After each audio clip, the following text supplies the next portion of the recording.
Well, the only trade good in the world is potatoes, but apparently there's still some fur in a few provinces. And what is this? Gold? Alright, so there are still some gold, a few gold mines, but not gonna lie, I don't know exactly what the mod developer intended with this. There's little patches of fur trade. Are these little patches of fur trade bugs or features? I have no idea, but for this video, as far as this video is concerned, they are features. Either way, I mean, they're pretty useless. I mean, they're both, fur and potatoes are like probably the least valuable trade goods in the entire game, so I mean, does it really even matter? Well, let's just see what happens. Got Sweden asserting their dominance in the north here. Naples, they took some of the Papal States' land, and, well, they took most of it, actually, and now they own Rome, and they took a bit of land from Venice in the north, that purple land there, and I predict the northern Italian states will definitely suffer due to the non-existence of trade. I mean, historically they were definitely trade powers, and the Western Europeans may suffer too, and it looks like the Timurids over here, they're gonna have a good game. So apparently the mountains around Tibet don't exist anymore, because Timurids and Bengal, they just came right on in. Got Ayutthaya kind of split between Lansheng and Khmer, and of course Portugal is beginning to colonize South America. We got Jianzhou dividing the Korean peninsula between north and south already. One thing to know is that sometimes in uncolonized provinces such as those in North and South America, the trade good will be something other than potatoes, but in the entire old world, it's basically all potatoes. So I mean, the colonizers will definitely have an advantage just because they have, you know, actually good trade nodes, or actually good trade goods. We got Muscovy getting absolutely destroyed. Got Timurids kind of fell a little bit to Uzbek, but they're doing good in the Middle East now, so they might be able to make it. And we got Jianzhou, they just took over all of Korea. Japan's between Hosokawa and Date, and Spain is formed. Now the Timurids are losing badly to the Ottomans, so I may have been completely wrong. Muscovy just continues to be absolutely destroyed. Now Novgorod's taking over. Sweden's been moving into Denmark. Got Uzbek and Timurids being destroyed by the Ottomans. Uzbek's trying to escape into Oirat, while Timurids trying to escape down into northern India. We got the Portuguese all over Mexico and Texas. We got the two Sicilies formed over in Italy, and they are pushing more into northern Italy, so my prediction was definitely correct. We got Timurids losing to the Ottomans, now they're trying to run away into China. Bengal, they just got border gored by Delhi and Bamanis. Jaunpur reformed Delhi. We got Jianzhou, just took over the rest of Korea. In the Panama Canal, we got Norway and Holland. Got Austria occupying various spots of land in Germany. Now Novgorod's beginning to lose to Sweden. I mean, they almost completely finished off Muscovy, but Sweden, they took some land to the north, and they had to release a bunch of provinces. Sweden finished off Denmark and almost completely finished off Norway. Where's their capital now? Yeah, their capital is now in Iceland. Novgorod has reformed Russia, which means that Russia will be able to colonize Siberia still. Uzbek formed Bukhara and has been taking away land from the Timurids, so of the Ottomans. I don't think the Timurids' escape plan is really going to work here. We got two Sicilies moving into North Africa. We got Ming going for Jianzhou. They've cut them in half now. The borders of the Americas are pretty, well, they're pretty determined. I mean, we got the Portuguese and Spanish and British in North America. We got the Scottish up in Colombia and Portugal and Spain, and a little bit of Britain and Argentina. And we still got the Norwegians holding on. I think the Dutch, they got kicked out. And Sweden's formed Scandinavia, but they just couldn't leave Norway alone. They had to take half of Iceland, and Norway's capital is still in Iceland. We got Japan taking Jianzhou, so the north-south divide in Korea still lives on. And Ming is colonizing Siberia. Scandinavia is actually inheriting Lithuania right now, but that might take some time. Timurids, they just keep getting pushed into China. Now will Ming finish them off? Got Ethiopia doing alright. We got France pushing into West Africa. And then we got a few different countries in South Africa. We got Scotland, Spain, and Britain somehow landlocked themselves. Don't know how they did that. Some various countries. We got Spain and Australia. Portugal and Papua New Guinea. France as well. Spain owning various islands.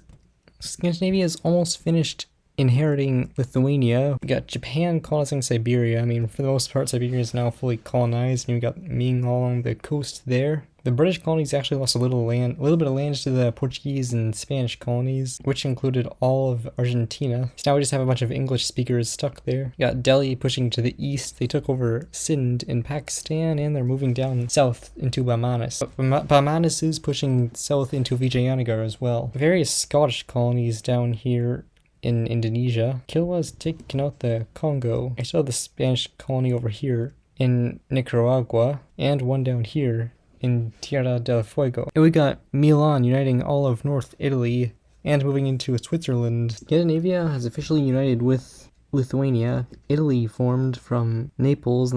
They formed after taking a bunch of land. We got Baumanis annexing all the south, trying to escape from Delhi. Scotland's been completely kicked out of North America, and Great Britain has also completely kicked Scotland out of their area. Their capital's now there. So we got Cochin in the north here still. Scotland's still holding on in Indonesia. We had Newfoundland take back a lot of Pacifico Norte, and they took back the land they lost from to Spanish Canada. We got Portugal moving right into West Africa. We got Songhai doing well. Ethiopia doing good. Congo, not so much. Where's the capital of Kilwa now? Okay, I don't know why it's like this. Yeah, Timurids are completely locked into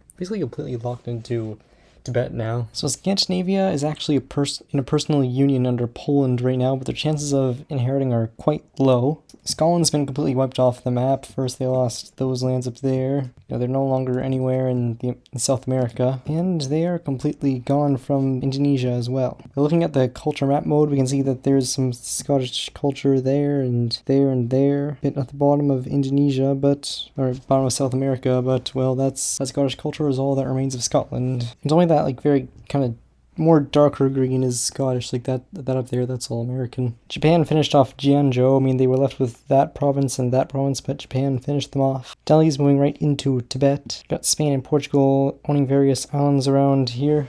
In this Annam nation right here in Indochina, they're a very nice color. Don't think I've ever seen them before. We got the British coming in this part of West Africa.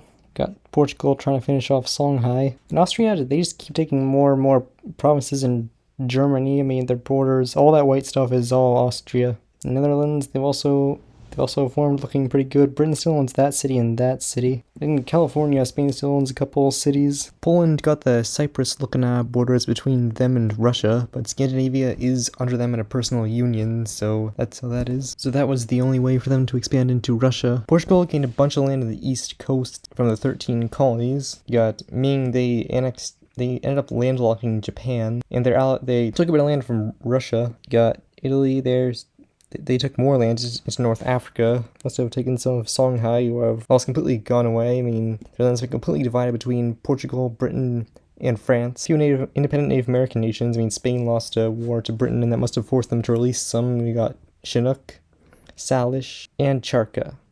British taking back this land down in Argentina, the Scottish lands down there. Got Austria owning a lot more land in Germany. And you know what? They've been completely kicked over to their Crimea colony. And that's gonna have to be the end of that campaign. The winners are Portugal, Austria, Ottomans, Britain, Ming, France, Poland, and Italy. You got Portugal with their massive amount of land in West Africa, North Africa, a little bit down in South Africa, and their Brazil colony, and what about Mexico, and bunch of land in Louisiana, a little bit of land in Indonesia. We got Austria with their land in Germany and all that. They also own Spain in a personal union. Got the Ottomans just wilding as usual, made it all the way over to Afghanistan. Great Britain didn't really do as well as usual. They got, the 13 colonies weren't really that much. Got a little bit of land in Africa and South Africa. Somehow landlocked themselves a little bit in Indonesia.